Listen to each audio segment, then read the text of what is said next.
Palmas Reales, Iglesia Bíblica Bautista, perfeccionando tu vida con la palabra de Dios.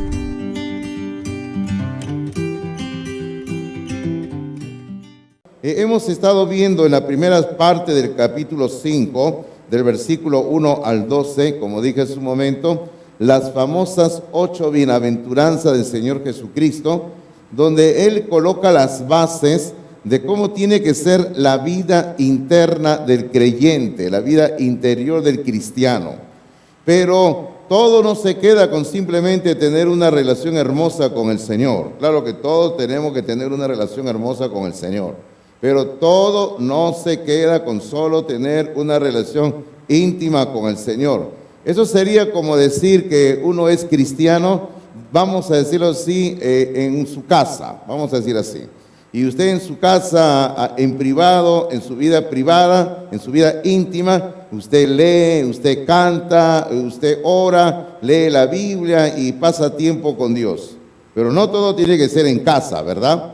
Uno también tiene que vivir la vida cristiana fuera de la casa. Entonces, algo así es más o menos con lo que Cristo nos ha enseñado en las bienaventuranzas. Tenemos que tener una sólida vida cristiana en nuestra vida íntima con Dios. Eso es lo que nos enseña de versículo 1 al 12, las 8 bienaventuranzas. Pero a partir del versículo 13 del capítulo 5 de Mateo, comienza una larga sección, y digo una larga sección porque es extensa esta sección, donde el Señor va a hablar de la vida práctica del creyente, la influencia del creyente. O sea, tenemos que ir más allá de nuestra vida privada que tenemos con el Señor. Ahora, yo espero que usted tenga una vida privada con el Señor. ¿Usted tiene una vida privada con el Señor todos los días? ¿Lo tiene o no lo tiene, mi querido hermano? ¿Lo tiene? Ahora, si usted tiene una vida privada con el Señor, entonces usted está formando una vida fuerte espiritualmente. Pero por otro lado, le digo, si usted no tiene una vida privada con el Señor, o sea, no pasa tiempo a solas con el Señor, usted no va a tener una vida cristiana fuerte. Y cuando vengan los problemas que vienen, usted va rápidamente a desanimarse y va a echarse hacia atrás.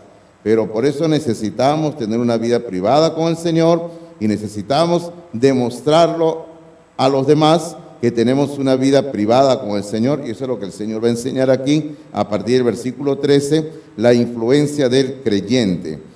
Ahora, básicamente, aquí para empezar el tema que vamos a continuarlo, si el Señor lo permite, el próximo domingo, el Señor nos comienza hablando de 2 responsabilidades del creyente. Usted puede ver ahí en Mateo capítulo 5, si usted tiene abierta su Biblia, espero que la tenga abierta. Recuerde que esta es una iglesia bíblica donde usamos la Biblia por si acaso, ¿ya? Entonces, si usted tiene ahí abierta la Biblia, usted podrá observar que el Señor en el versículo 13 habla de la primera responsabilidad del creyente, que es ser la sal de la tierra. Por eso el versículo 13 comienza diciendo: vosotros sois la sal de la tierra. Ok, ahí vamos dejando eso porque ahí vamos a regresar. Pero luego, a partir del versículo 14 al versículo 16, que es el tema para el próximo domingo, el Señor comienza tratando la segunda responsabilidad del creyente, que como ustedes ya lo saben, en el versículo 14, muy similar al versículo 13, el versículo 14 comienza diciendo: vosotros sois la luz del mundo. O sea, estas son las 2 responsabilidades del creyente: ser sal y ser luz. Tenemos que ser sal y tenemos que ser luz.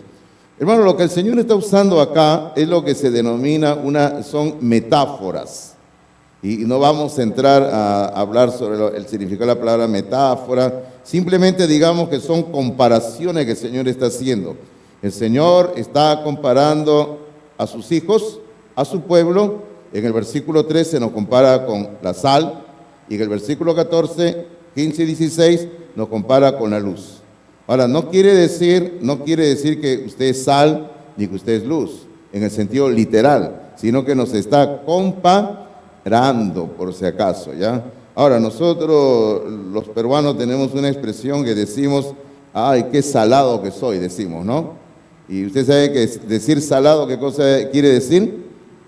Tener mala suerte. Ay, me salió algo mal, decimos nosotros. Así decimos, ¿verdad? Qué salado que soy, qué salada que soy. O algunos todavía cuando quieren expresar que les ha ido bien mal, que dicen, soy recontra piña, dicen, ¿no? Soy recontra piña, dicen algunos, ¿no? Qué piña que soy, dicen algunos. Pero bueno, hermano, le quiero decir de que la sal antiguamente, y vamos a hablar antes de entrar a la nota del sermón, ya miren, le quiero decir que la sal antiguamente era un elemento muy valioso en las culturas. Es por eso que Cristo utiliza el ejemplo de la sal. No porque la sal era algo que no tenía ningún valor, sino que era muy valioso en aquel entonces. Bueno, hoy en día para nosotros, en nuestra cultura contemporánea, usted va al mercado y puede comprar una bolsa de 1 kilo de sal, creo que está $1, creo, no sé cuánto está, y usted compra una bolsa de sal y usted tiene todo el tipo de sal que quiere, sal gruesa, sal más delgadita y todo lo que usted quiere, ¿no? Inclusive si se va al supermercado usted encuentra tipo de sal y sal de diferentes colores. ¿Ha visto la sal de colores? ¿No? Todo depende de dónde viene, ¿no? Según tengo entendido, dice que la mejor sal es la sal de maras, ¿no? Según dicen, aunque vamos a pelearnos con los chilenos, porque ellos tienen un lugar que se llama Lobos y tiene la sal de Lobos. Bueno, pero la sal es un elemento muy valioso.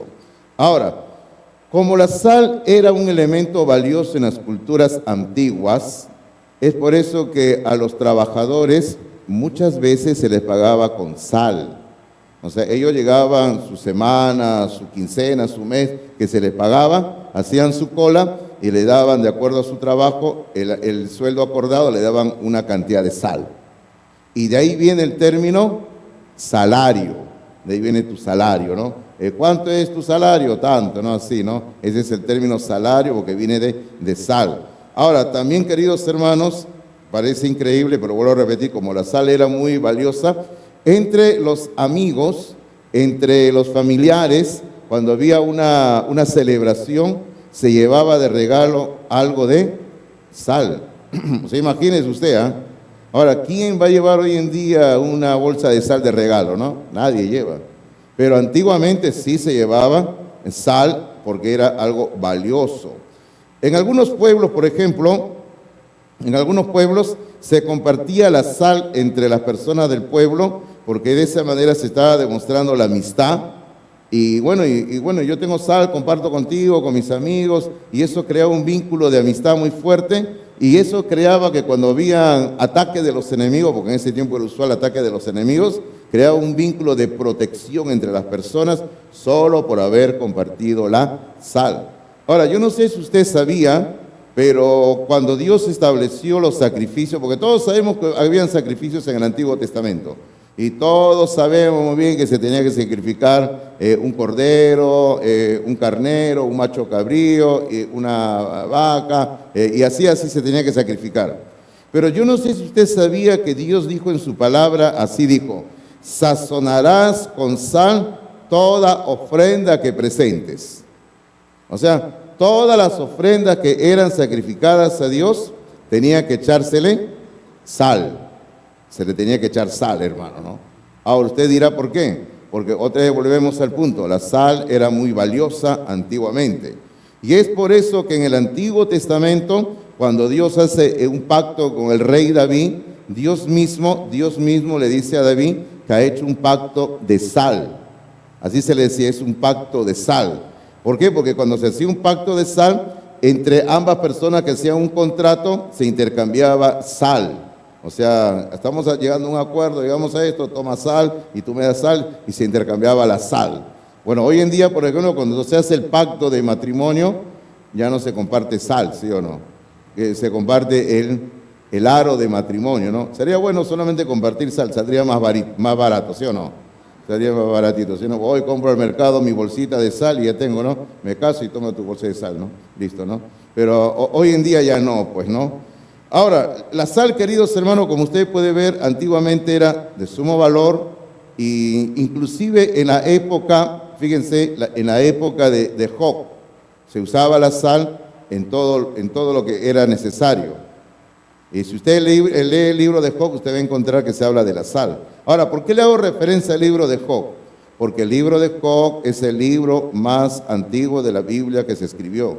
Yo no sé si usted sabía que Moisés, antes de escribir Génesis, escribió el libro de Job, por si acaso. Y claro, el libro de Génesis relata la creación, eso todos lo sabemos. Pero el libro de Job se escribió antes. Estamos hablando de escritura del libro, por si acaso, ¿ya? Ahora, no me va a decir, ¿y cómo existía Job si todavía Dios no había creado el universo, no? Ay, Señor, ¿no? Pero, hermano, y el libro de Job narra una historia que inclusive ocurrió antes de Abraham, o quizás durante el tiempo de Abraham. Así que el libro de Job más o menos ocurrieron los eventos en el año 2000, 2200 quizás antes de Cristo. Es por eso que lo que dice el libro de Job es interesante, porque en ese entonces, hermanos, cuando estaba comenzando la historia del ser humano, ya las personas utilizaban la sal para todo. Ahora, al mirar este pasaje que estamos ante nuestros ojos, de la sal, de la luz también, nosotros nos planteamos la pregunta, es así, ¿no?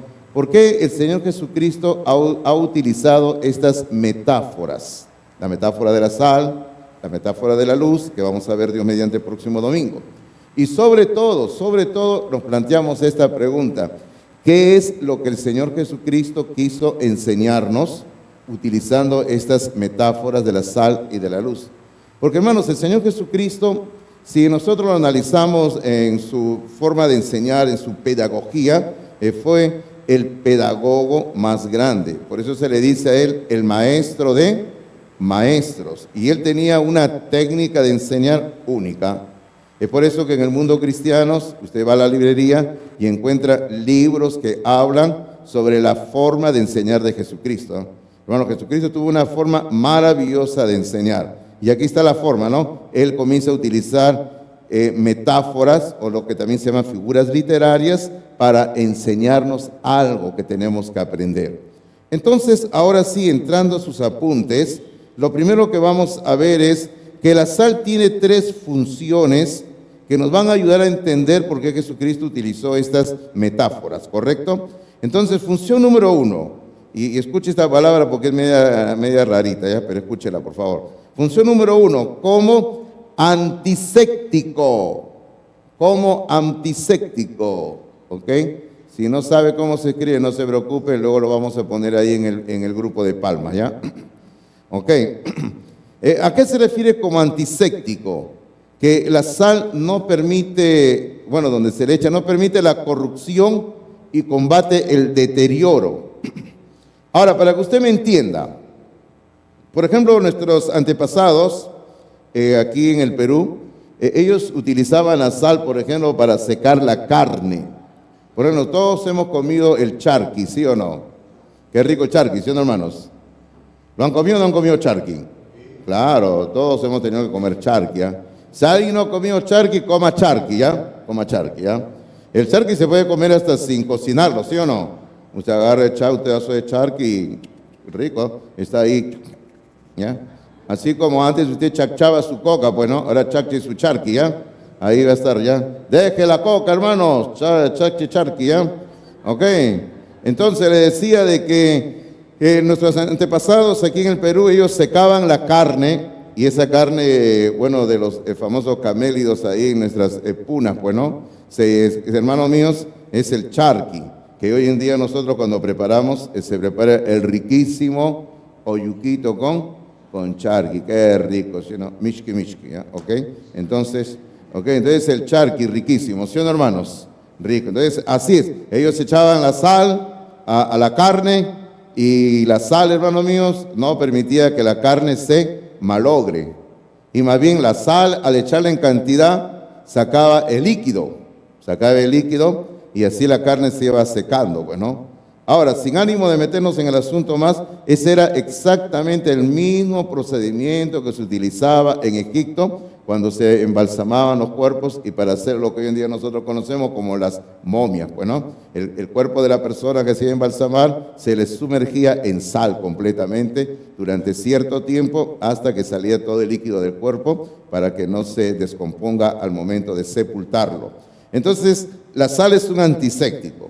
Ahora, en su nota dice así: el creyente como sal debe mantenerse constantemente limpio de la corrupción del mundo. Claro, ahí está el asunto. Bueno, como la sal es un elemento que penetra, es un elemento que impide la descomposición, entonces para que la sal sea efectiva, tiene que estar limpia.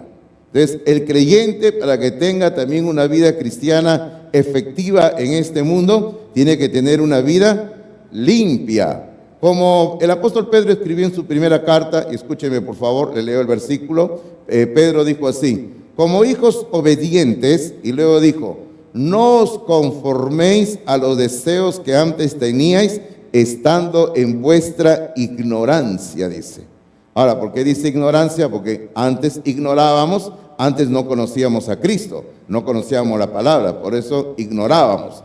Pero ahora que somos creyentes, Pedro dice, no os conforméis a los deseos que antes teníais. O sea, el creyente tiene que mantener su vida cristiana limpia. He leído, si quiere usted anotar la cita, he leído Primera de Pedro, capítulo 1, versículo 14. Pero le animo a que lea hasta el versículo 16, donde está el mandato de ser santos, porque Dios es santo. Ahora, en sus apuntes hay un pensamiento ahí que tiene 4 líneas que dice así: la influencia del creyente no puede evitar la corrupción espiritual de quienes le rodean. ¿Eso es cierto? Eso es cierto. Eso es cierto, queridos hermanos.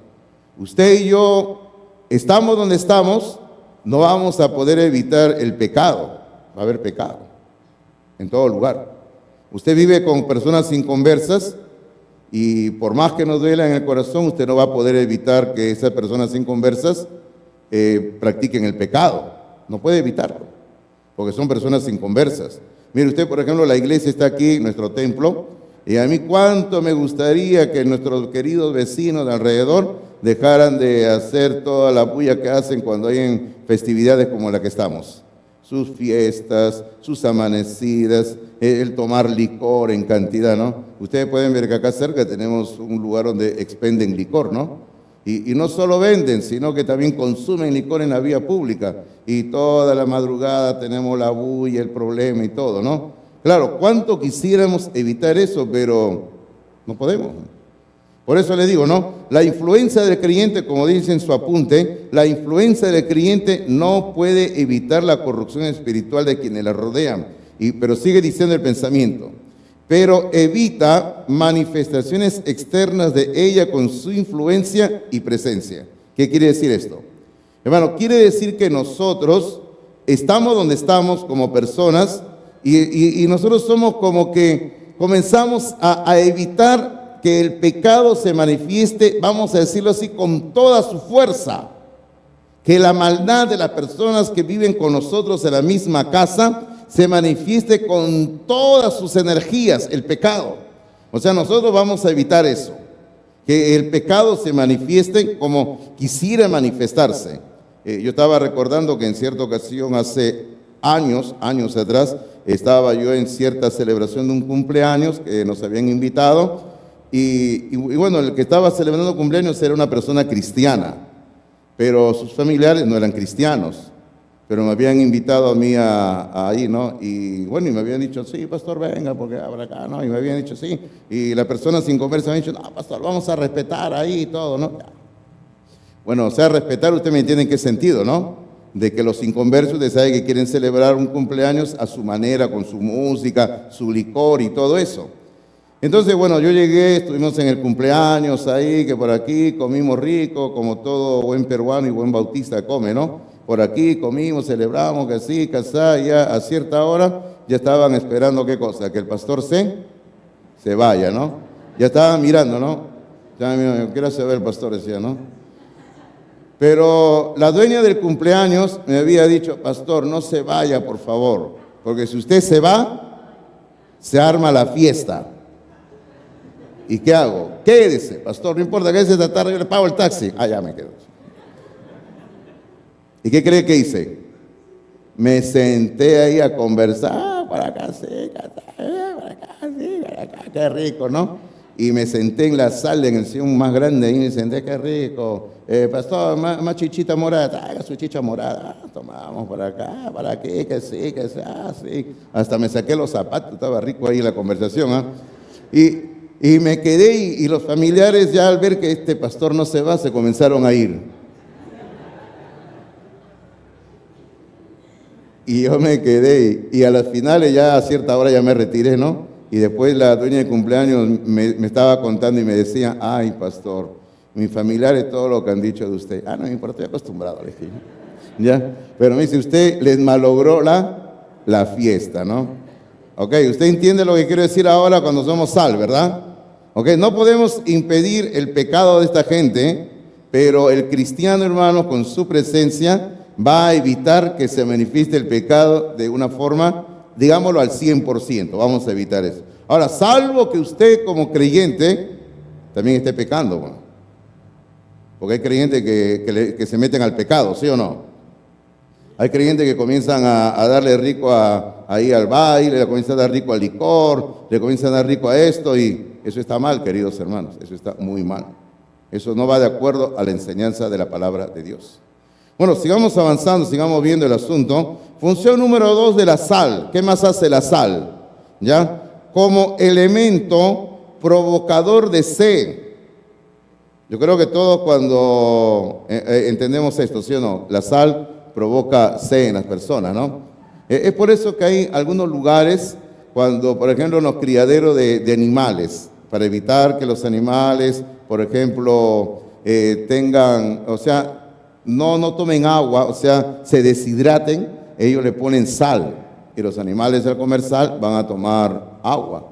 O eso es lo que hacen también donde crían vacas lecheras. Le ponen sal para que la vaquita con su tremenda lengüita que tiene, ¿no?, come sal, y después la vaca toma agua y eso le llena para que tenga bastante leche, ¿no? Entonces la sal provoca la sed, y así tiene que ser en la vida del creyente. En su nota dice, aquí juega un papel muy importante el testimonio del creyente, el testimonio del creyente. Ahora, ¿por qué? Porque, hermano mío, el testimonio del creyente debe de provocar sed espiritual en aquellos que están en contacto con él. O sea, gente que nos ve, gente que nos conoce, al ver nuestro estilo de vida, al ver cómo vivimos, al ver cómo hablamos, esa gente se va a interesar en el Dios que adoramos. Entonces vamos a provocar sed en las personas. Ahora, ahí hay un versículo que le hemos colocado al comienzo del boletín, por favor, aquí al comienzo debajo de Mateo, aquí hay un versículo que es Juan 6:35, donde dice así el Señor, dice, Jesús les dijo, yo soy el pan de vida, el que viene a mí nunca tendrá hambre. Y sería bueno eso, ¿no? Sería excelente que los muchachos lean este versículo y nunca tengan hambre, ¿eh? Y luego, ¿qué dice? Luego el Señor dice, y el que cree, y el que en mí cree, no tendrá sed jamás. Ok, y luego, antes de eso, no vamos a ver ahorita el asunto, pero en el capítulo 4, porque este es el capítulo 6, versículo 35 de Juan. En el capítulo 4, el Señor estuvo con la mujer samaritana, no conocemos su nombre de esta mujer, solamente se le dice samaritana, el lugar donde ella vivía, y el Señor le habla a esa mujer del agua de vida. Y acá hay agua viva, le dice, en este pozo. En este pozo, si tú tomas esta agua, vas a volver a tener sed, le dice. Pero si tú tomas del agua que yo te voy a dar, nunca tendrás sed jamás, le dice. Bueno, y la mujer a las finales entendió el mensaje de Cristo. Pero, queridos hermanos, cuando nosotros vivimos una vida cristiana efectiva, vamos a provocar que otras personas que nos rodean tengan sed espiritual. O sea, se van a interesar en el evangelio. Van a decir, esta persona tiene algo que yo no tengo. ¿Por qué esta persona es así, no? Yo hace poco les estaba contando una experiencia que tuve, donde fui a depositar dinero y a las finales me pusieron más dinero en mi cuenta de la que yo había dado. Y bueno, yo no me di cuenta en el momento, me di cuenta luego saliendo cuando vi el voucher, ¿no? Y luego cuando yo vi eso, estaba sin anteojos. Usted sabe que los bolsos son chiquititos, bueno, pero ahorran papel, ¿no? Y a la otra persona que estaba conmigo, dije, ¿qué dice acá? Le digo, eso no, le digo. Entonces, yo dije, no, me quedo con el dinero, ¿no? No, me conocen acá, tengo que ir ahí. Y tuve que ir a decirle a la persona que había depositado más dinero.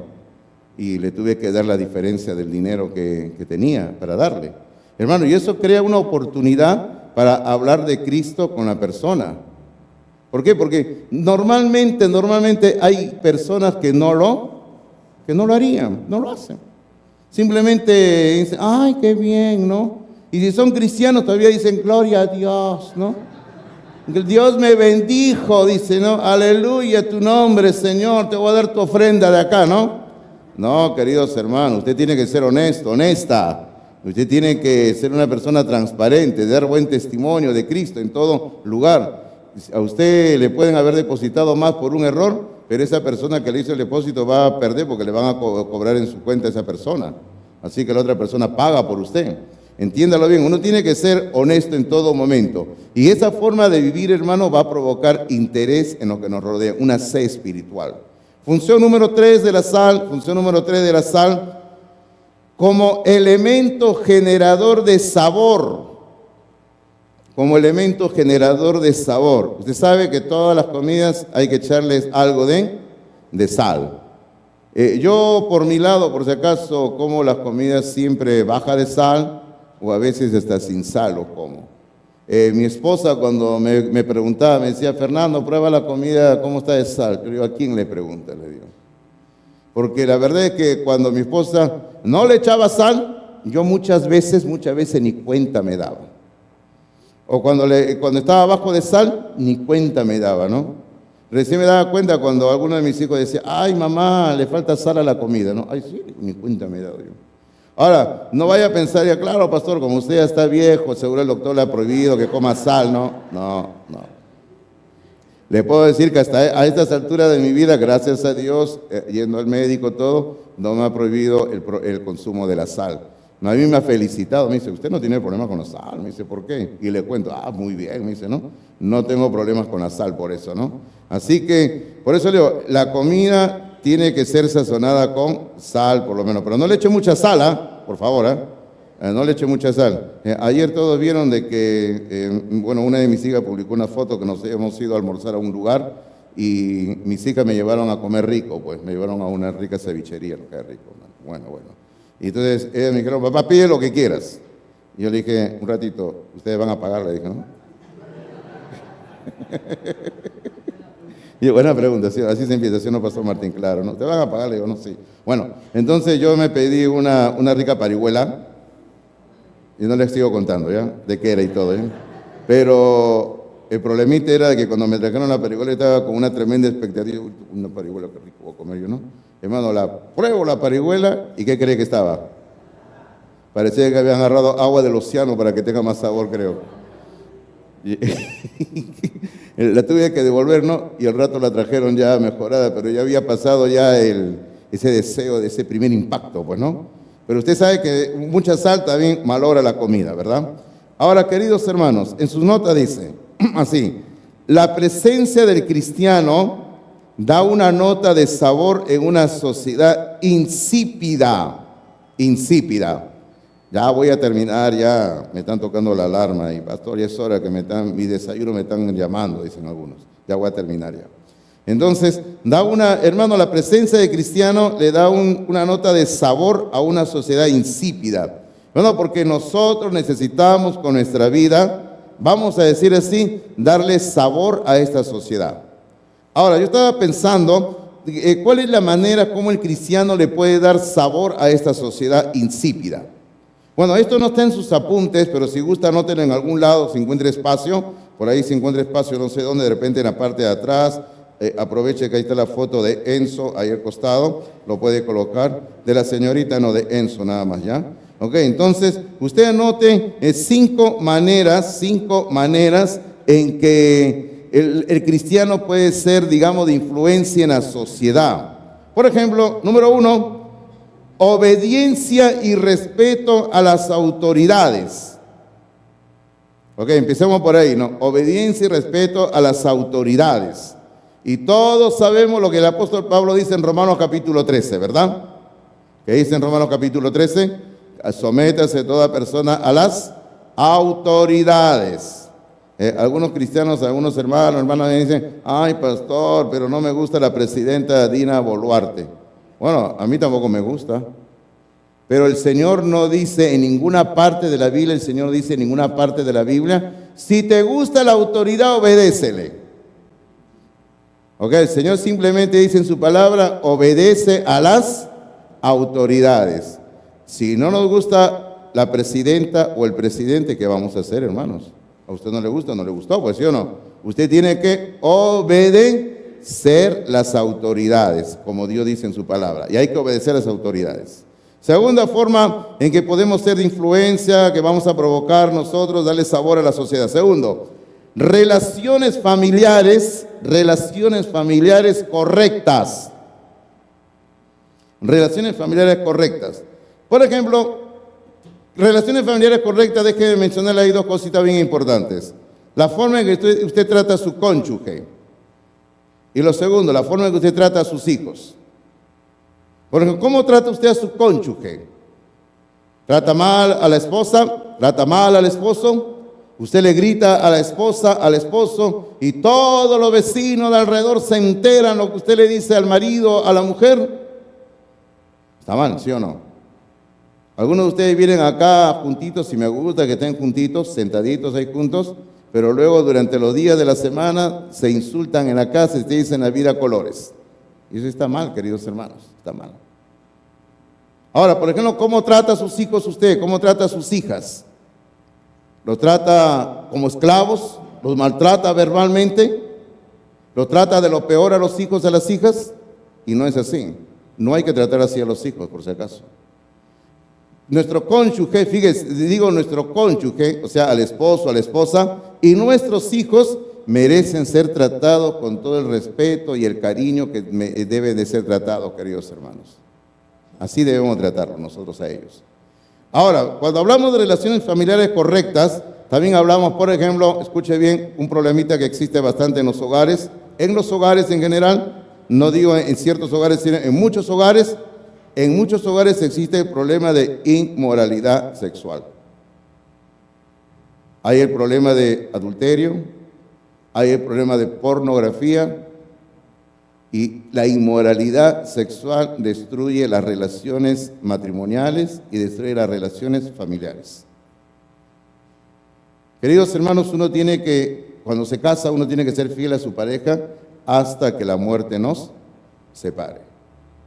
Hermano, yo me paro aquí delante de usted, lo miro a los ojos y le digo, no, hermano, toda mi vida fui fiel a mi esposa, hasta el día que ella cerró los ojos y partió la presencia de Dios. Y permítame decirlo así con orgullo y decirle, no, yo como su pastor me pongo como ejemplo de fidelidad a su cónyuge.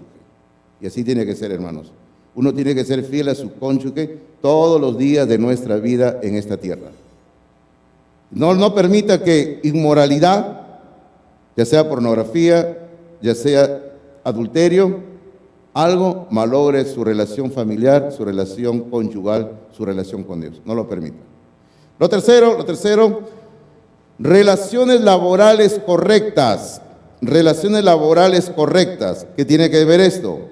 El Señor nos manda que los siervos, claro, en ese tiempo no había la palabra obreros, trabajadores, empleados, pero el Señor manda que los siervos, los que trabajan bajo autoridad, deben de respetar a sus jefes. Y los jefes tienen que vivir y tienen que tratar dignamente a sus trabajadores. Relaciones laborales correctas. Cuarto. Conducta irreprochable, tal como se enseña en Efesios capítulo 4. Una conducta irreprochable. De eso estamos hablando un poquito, así que no vamos a entrar ahorita. Quinto, una capacidad de amar y perdonar. Amar y perdonar. Una capacidad de amar y perdonar. Hermano, cuando el creyente ama y perdona, hermano, está demostrando algo que no existe en la sociedad comúnmente. En nuestra sociedad no existe la capacidad de amar y de perdonar. Y el creyente tiene que llegar a ese punto de amar y perdonar. Así que de esa manera le vamos a dar una nota de sabor a todo lo que está a nuestro alrededor.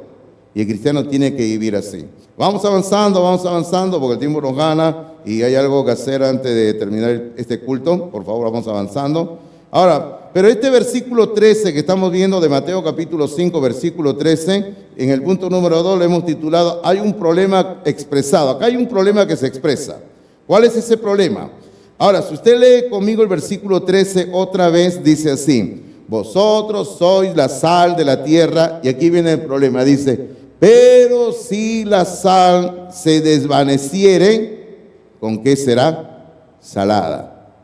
Fíjese, si la sal se desvanece, ¿con qué será salada? O sea, ¿cómo vamos a salar a la sal? Dice.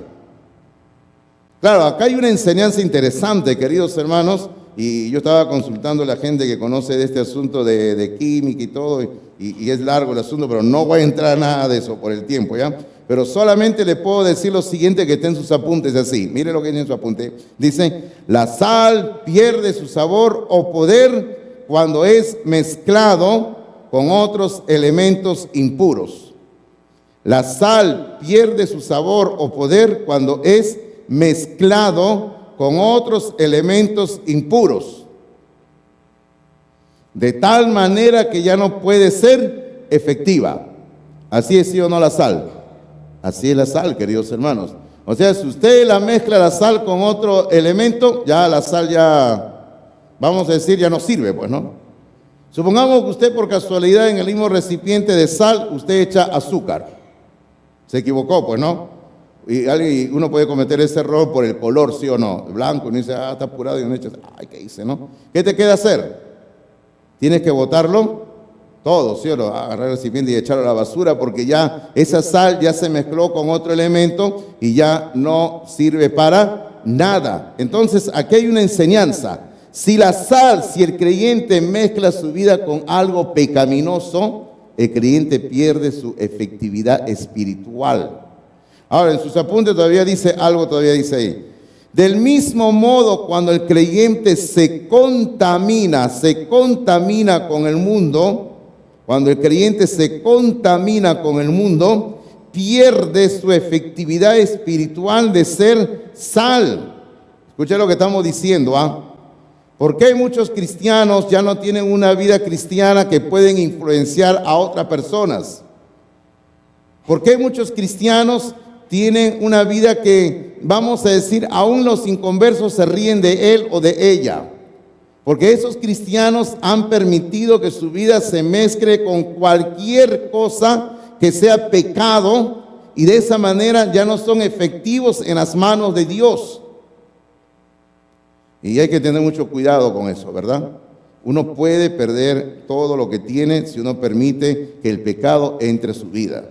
Hace un tiempo atrás, no mucho, yo hablaba con un buen amigo que fue un buen amigo en el ministerio. Claro, sigue siendo mi amigo en un sentido espiritual, ¿no? Pero fue un buen amigo en el ministerio. Digo, ¿por qué fue un buen amigo en el ministerio? También era un pastor. Pero lamentablemente él le dio rienda suelta a sus pasiones pecaminosas y entró a engañar a su esposa con otra mujer. O sea, adulterio, pues, hermanos, sencillamente. Y él había estado jugando con el pecado durante mucho tiempo, a escondidas. Y él, bueno, llegó un momento en que, hermano, él no lo confesó, sino que fue, digamos, descubierto, ¿no? Y ahí vino todo el asunto luego, y bueno, y él perdió su pastorado, y bueno, ahora sí está en una iglesia, pero ya no es pastor, ya no es pastor. ¿Por qué? Porque, hermano mío, si él se parara a enseñar a las personas, ¿qué podría enseñar si su vida se ha mezclado con el pecado? Ya no tiene efectividad espiritual. Entonces lo mismo ocurre aquí. Si el creyente que es sal se mezcla con el pecado, ya no es efectivo espiritualmente. Ahora, en sus notas habla de la consecuencia. Y el versículo 13 que estamos viendo, la segunda parte del versículo 13 dice así, el Señor dice, ¿qué le ocurre cuando la sal se ha mezclado con otra cosa? Dice la segunda parte del versículo 13, dice, no sirve más para nada, sino para ser echada fuera y hollada por los hombres. ¿Cómo es esto de ser echada fuera? O sea, otra vez tenemos que pensar en la costumbre de la época. Claro, por ejemplo, hace un momento yo le conté, le dije, ¿no? ¿Qué ocurre si usted de casualidad mezcla la sal con azúcar? Le dije, bueno, ya no sirve para nada, usted agarra el tacho de basura y lo echa al tacho de basura y se acabó, ¿no? Bueno, en ese tiempo no tenían el tacho de basura y no pasaba camión recolector por las calles, ¿eh? En ese tiempo lo que hacían era sencillamente algo que no servía, abrían la puerta de la casa y lo tiraban a la calle, a la vía pública. Es por eso que dice, no sirve más para nada, sino para ser echada fuera de la casa, y luego dice, y ser hollada por los hombres. Porque como estaba en la calle, toda la gente caminaba, los animales también caminaban, ¿y qué le sucedía? Lo pisaban, lo iban pisando, hasta que esa sal se hacía ya parte de la tierra y, digámoslo así, desaparecía. Es por eso que acá hay una consecuencia, queridos hermanos.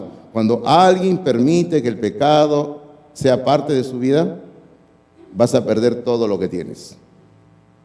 Todo lo vas a perder. Tenías un buen nombre, lo pierdes. Tenías una buena imagen, lo pierdes.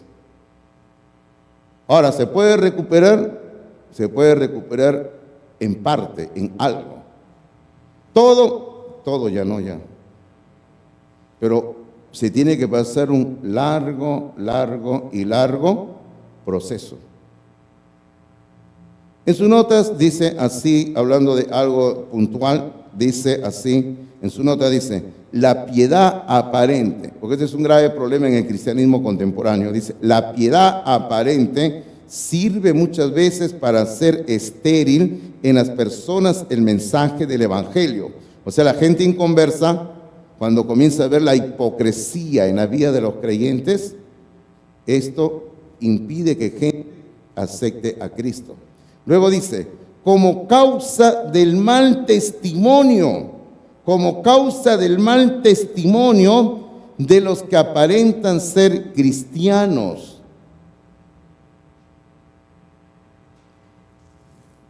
Queridos hermanos, hay que tener mucho cuidado nosotros de ser seducidos por el pecado. Déjenme contarle algo así chiquitito porque estamos en la hora ya de terminar. Yo hace cierto tiempo hablaba con una persona que inició una relación con una persona inconversa. Lógicamente, según la palabra de Dios, eso está totalmente mal. Porque la palabra de Dios dice claramente, dice, no os unáis en yugo desigual con los incrédulos. Punto, se acabó. Eso no es negociable. No hay que, sí, pero si yo a esta persona le enseño la palabra y luego se convierte. No. Dios dice, no te unas en yugo desigual con los incrédulos. Punto, se acabó. No, pero es casi cristiano, casi cristiana. No. No existe el casi cristiano, hermano, ¿sí o no? Solamente existe un hijo de Dios, una hija de Dios y una persona inconversa. No hay a medias, ¿verdad? Entonces yo hablaba con esta persona y yo a esta persona le decía, mira tú lo que estás haciendo, le decía, mira lo que estás haciendo. Te vas a casar con esta persona inconversa, mira tú que le vas a dar mal testimonio. A la persona inconversa le vas a dar mal testimonio.